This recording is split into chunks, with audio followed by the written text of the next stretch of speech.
আসসালামু আলাইকুম এভরিওয়ান, আশা করি সকলেই ভালো আছেন। ভিডিও শুরুতেই একটি অনুরোধ রইল আপনাদের কাছে, আমার চ্যানেলটিকে সবাই সাবস্ক্রাইব করবেন এবং ভিডিওগুলো সবাই দেখবেন।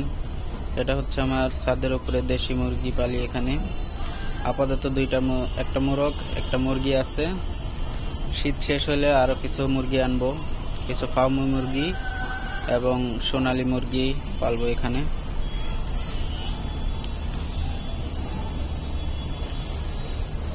আপাতত ডিম দিচ্ছে না, এর আগে অনেকগুলো ডিম দিয়েছে, এখন মনে হয় রেস্টে আছে।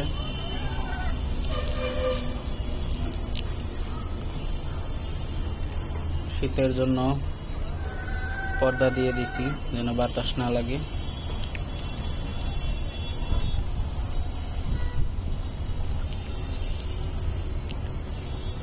এই ঘরে কতটি মুরগি পালা যাবে, যারা অভিজ্ঞ আছেন, যদি ভিডিওটি দেখে থাকেন তাহলে অবশ্যই জানাবেন কমেন্টে। ধন্যবাদ সবাইকে। আসসালামু আলাইকুম।